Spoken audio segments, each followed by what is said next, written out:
시간이 이렇게 흘러갑니다. 시간이 흘러갈수록 우리가 분명히 아는 것은 주님께서 다시 오실 날, 주께서 가까우시니라 할 때의 그날이 우리들에게 하루하루 다가온다는 사실입니다. 하나님, 우리가 주님께 다시 오신다는 그 사실 안에서, 그 믿음 안에서 오늘 하루를 살아가게 하여 주시옵소서. 오늘 하루 그 삶이 결국엔 주님을 맞이하는 준비라는 사실을 늘 인식하며 하루를 살아가는 우리 모두가 되게 인도하여 주시고, 말씀 아래에서 오늘 하루를 어떻게 살아가야 될지를 깨닫는 날이 되게 인도하여 주시옵소서. 하나님의 말씀을 듣습니다. 하나님의 말씀만이 우리들 가운데 선포되게 하여 주시고, 하나님의 말씀에 또한 순종하게 하여 주시고, 그대로 살아가게 하여 주심으로 말미암아 하나님 보시기에 합당한 삶, 하나님이 원하시는 삶을 살아가는 우리 모두가 되게 하여 주시옵소서. 감사드립니다. 예수님의 이름으로 기도합니다. 아멘. 밖에 생각보다 눈이 많이 와서 깜짝 놀랐습니다. 참 이렇게 때로는 우리가 알지 못하는 때에, 저 집에 있을 때만 해도 바로 밖에 눈이 내리는 걸 몰랐거든요. 그러니까 집이랑 밖이랑 얼마나 가까워요. 그런데도 무슨 일이 일어나는지를 모르고 있는 경우들이 많더라고요. 우리가 많이들 그런 것 같아요. 사실은 영적인 세계의 일도 그렇고요. 하나님이 일하시는 것도요. 바로 우리 옆에서 일하고 있다 하더라도 우리가 모르는 경우들이 너무 많은 것 같습니다. 그래서 날마다 말씀 안에서 깨어서 과연 하나님께서 지금 어떻게 무엇을 행하고 계시는지를 늘 인식하며 살아가려고 애써야 되는 것 같습니다. 빌립보서의 오늘 말씀을 읽으면서 그런 생각을 했습니다. 우리 교회는 어떠한 교회일까? 우리 교회는 좋은 교회일까? 아니면 어떠한 교회일까? 문제가 전혀 없는 교회일까? 아니면 시끄럽고 문제가 많은 교회일까? 우리 교회 같은 경우는 저는 좋은 교회라고 생각합니다. 여러분도 그렇죠? 우리 교회가 참 좋은 교회입니다. 우리 교회가 참 전 좋아요. 그렇지만 좋은 교회라고 해서 문제가 없지는 않을 겁니다. 여전히 끊임없이 교회 안에는 다툼이 있고 시끄러움이 있을 수밖에 없습니다. 그래서 우리가 잘 아는 바대로 어거스틴이 이따의 교회를 전투하는 교회요, 천사의 교회를 승리한 교회라고 말하였는데, 그 까닭은 무엇이냐면 이따의 교회는 이미 얻은 승리가 보장되어 있지만 그럼에도 불구하고 이 땅을 살아가는 나는 끊임없이 전투해야 한다는 것이며, 전투한다는 것은 무엇이냐면 끊임없이 우리가 뭔가 애쓰고 노력하고 주님의 말씀을 붙잡기 위하여 끊임없는 무언가 갈등도 있고요, 뭔가 시끄러움이 있다는 것입니다. 그런데 오늘 본문을 읽으면서 저에게 우리 교회에 그런 혹시라도 어떠한 갈등이 있다면 오늘 본문을 읽으면서 그것이 위로가 됐던 까닭은 무엇이냐면 빌립보 교회도 마찬가지였다는 것입니다. 빌립보 교회도 분열이 있었고요, 다툼이 있었습니다. 갈등이 있었습니다. 그런데 제가 그런 생각을 하게 되었어요.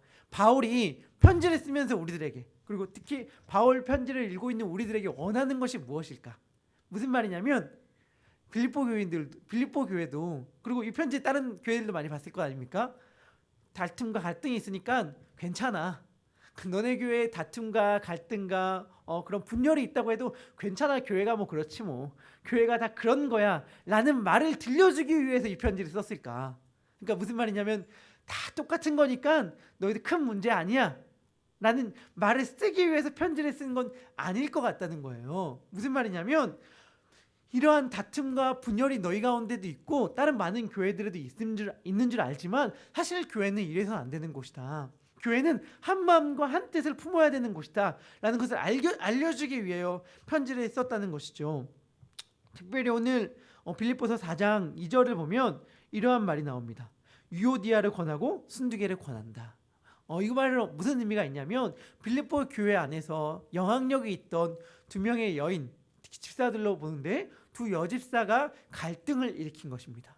이 두 명의 여집사는요, 그냥 교회에서 조용하고 어떤 영향력을 끼치지 않은 분들이 아니라요, 교회에 매우 영향력을 끼치고 있던 분입니다. 그러니까 이 둘의 갈등은 교회의 분열과 다툼을 자연스럽게 몰고 왔겠죠. 그래서 바울은 이 점을 특별히 고쳐주고 지적해주고 이 점이 잘 주님 안에서 화합되길 원했습니다. 그러므로 말미암아 실명을 써서 편지를 쓰고 있습니다.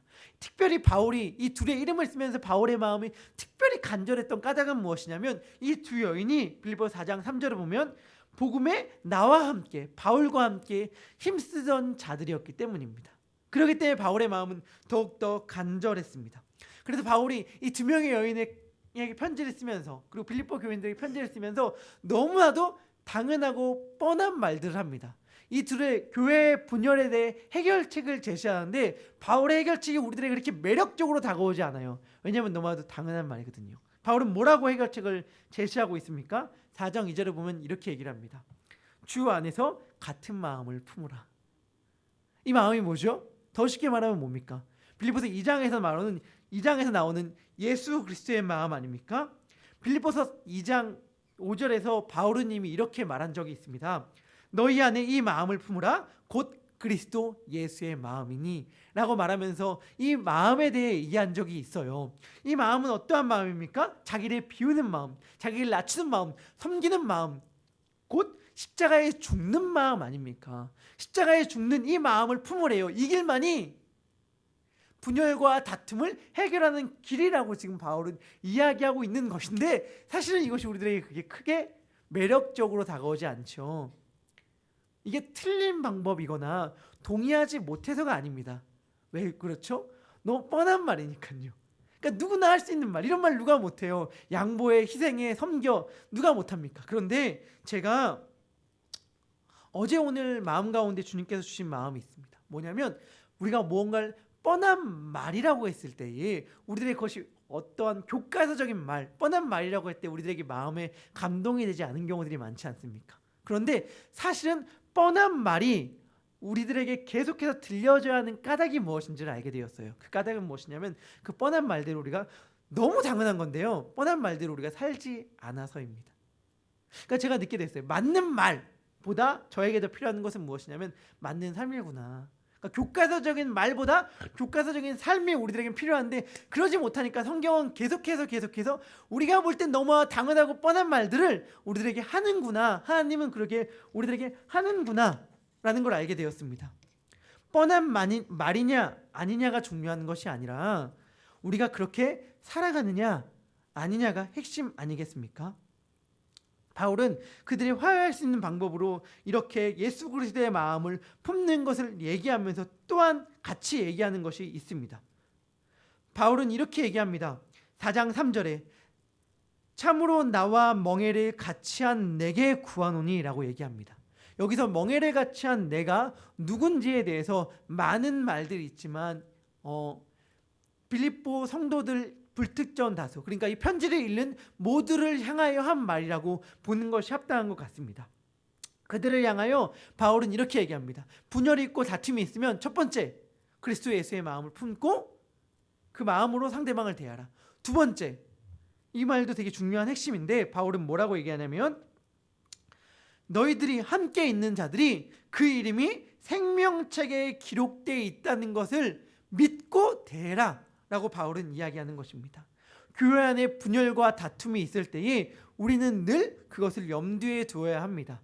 무슨 말이냐면 그 이름이, 우리가 다투고 있는 그 사람의 이름이 주님의 생명책에 기록되어 있다는 것을 우리는 잊으면 안 된다는 말입니다. 우리가 누군가와 갈등을 일으키는 그 상대방이 누구죠? 예수님께서 살리시기 위하여 십자가에 달려 돌아가신 자라는 것을 우리는 늘 염두에 둘 필요가 있습니다. 그래서 제가 스스로에게 늘 다짐하는 말이 있습니다.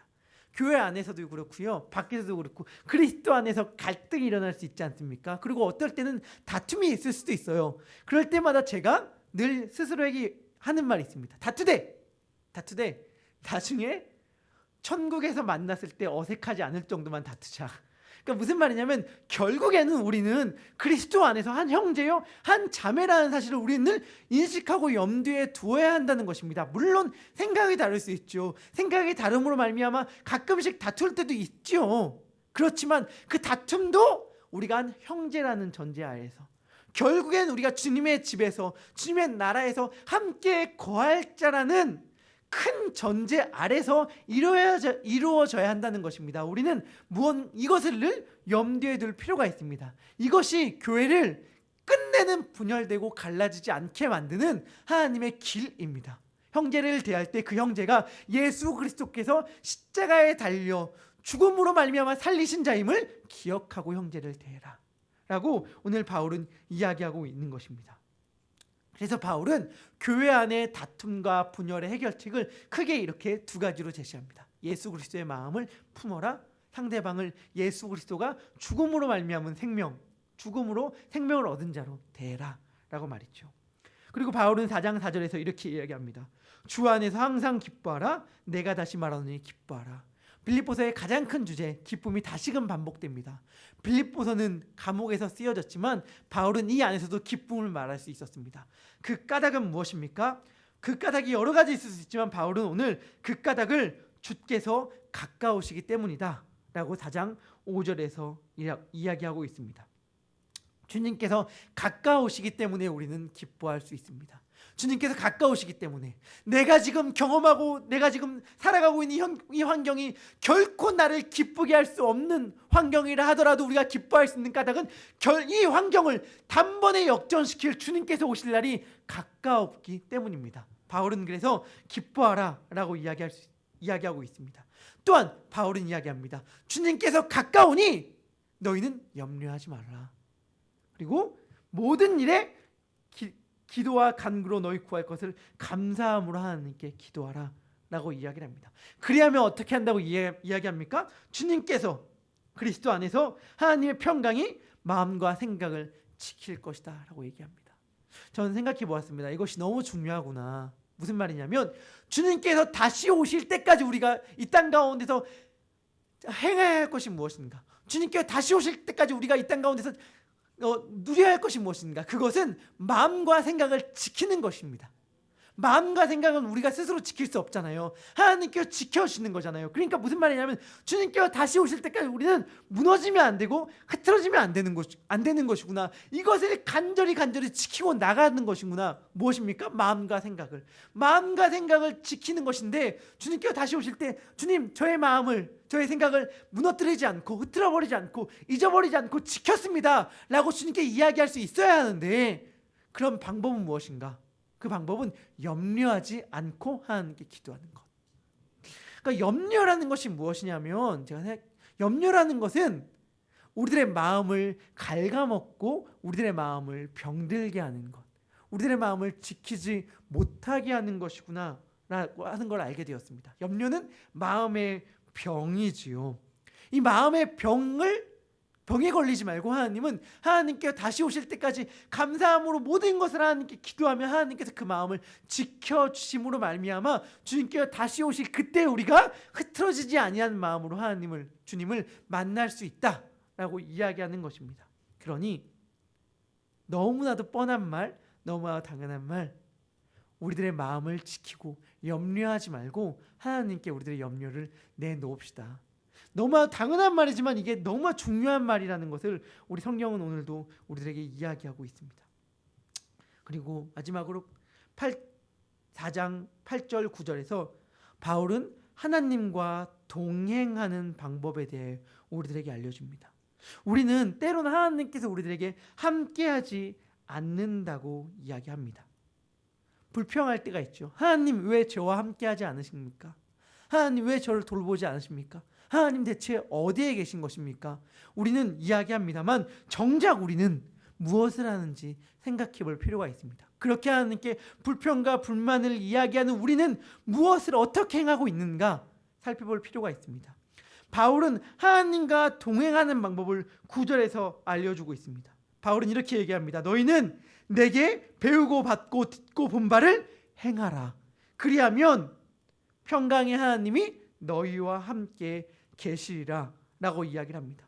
우리는 이 말씀처럼 살지 않는 경우가 너무나도 많이 있죠. 말씀은 말씀이고 삶은 삶이고 말씀에는 때로는 주일 강단 가운데서 날마다 선포되어진 새벽 예배나 아니면 큐티의 말씀 가운데서 아멘 하지만 큐티의 책을 덮고 강단에서 교회에서 일어나서 나가는 순간 그 말씀은 너무나도 잊어버리고 세상에 돌아가서는 하나님과 상관없이 살죠. 너무나도 아이러니하고 모순적인 모습 아닙니까? 하나님과 상관없는 삶을 살면서 하나님께서 함께 하시기를 기대하고 고대하는 삶, 소망하는 삶이 사실은 얼마나 모순적입니까? 그런데 오늘의 본문은 너무나도 당연하지만 우리가 너무나도 쉬이 잊고 사는 복음의 핵심을 알려줍니다. 그것은 행하라라는 것입니다. 기독교의 진리는 행하는 것, 살아내는 것입니다. 제자입니까? 라는 책으로 유명한 후안 칼리스 오르티즈 목사님이 주님과 동행하십니까? 라는 책에서 이러한 이야기를 들려줍니다. 사도행전 27장에서 로마로 향하는 배 가운데 바울이 있었습니다. 우리가 다 알지요. 바울은 겨울을 보내고 출발하자라고 얘기하지만 선장은 아니다. 우리 지금 가도 된다라고 이야기합니다. 그 배는 떠났을 때에 미항이라는 곳에서 그 배가 출발하는데 맨 처음엔 순풍을 만나 잘 가지만 곧 유라굴로 광풍을 만나서 배가 침몰을 당한 위험에 처합니다. 많은 사람들이 소망이 끊어지고 걱정과 두려움과 염려가 그 배에 타고 있던 모든 사람들을 사로잡았습니다. 그때 바울이 딱 서서 얘기합니다. 뭐라고 얘기하냐면 여러분이 안심하라. 어젯밤에 내가 섬기는 나의 하나님이 사자를 보내어 나에게 말하였는데 이 배가 물건만 상하고 배만 상하고 이 배에 타고 있는 영혼은 한 명도 해하지 않고 죽음을 당하지 않을 거라고 나에게 말씀해 주셨습니다. 나는 내게 말씀하신 그대로 되리라고 하나님을 믿습니다 라고 이야기를 했습니다. 그러자 그렇게 되고 그 말씀 그대로 이루어지죠. 여기서 후안 칼로스 오르티즈 목사님은 뭐라고 얘기하냐면 바울은 이때 여러분 두려워하지 마십시오. 시편 23편을 읽으면서 힘을 냅시다. 위로를 받으십시다. 하지 않았다는 거예요. 바울이 그때 했던 말은 뭐냐면 어젯밤에 내가 섬기는 나의 하나님이 나에게 말씀하여 주셨다. 사자를 보내서 나에게 말씀하여 주셨다 라고 얘기했다는 것입니다. 그러면서 이러한 삶을 너무 살고 싶지 않은가? 라고 이야기를 합니다. 여러분 이러한 삶을 너무나도 살고 싶지 않습니까? 하나님께서 나와 날마다 동행하는 삶. 그러므로 말미암아 하나님께서 어제 나에게 이렇게 말했습니다. 오늘 새벽 나에게 이렇게 말하였습니다. 하나님이 나에게 이렇게 말씀하심으로 말미암아 내가 이렇게 살아갑니다라는 삶을 너무나도 살아가고 싶은 게 우리들의 마음일진데 그렇게 바울이 살아갔던 방법. 바울은 이렇게 얘기하죠. 내가 하나님과 함께하는 비결을 알려주겠다. 내가 어젯밤에 하나님께서 나에게 말씀해 주신 그러한 삶을 살아갈 수 있는 방법과 비결을 알려주겠다 라고 하면서 이야기하는 거예요. 쉽게 표현하면 그 방법과 비결은 뭐냐? 빌립보서 4장 9절이다. 내게 배우고 받고 듣고 본바를 행하라. 내게 배우고 받고 듣고 본바를 행하라. 이것이 바로 바울이 얘기하는 것입니다. 내가 하나님과 동행하였던 비결이다. 우리는요 이렇게 살지 않습니다. 성경 말씀대로 살지 않고요. 하나님께서 우리들에게 들려주신 말씀 그대로 살지 않습니다. 바울의 삶 그리고 많은 우리들의 존경하는 삶의 모습들을 바라는 보지만 그렇게 살려고 하지 않아요. 많이들 얘기하잖아요. 위대한 기독교의 신앙의 인물들을 보면서 그들을 존경하지만 그들처럼 살려고 하진 않는 마음들이 우리들 가운데는 너무나도 가득가득 넘쳐 흐릅니다. 그러니 그들의 하나님이 우리들의 하나님이 되지 못하는 것 같습니다.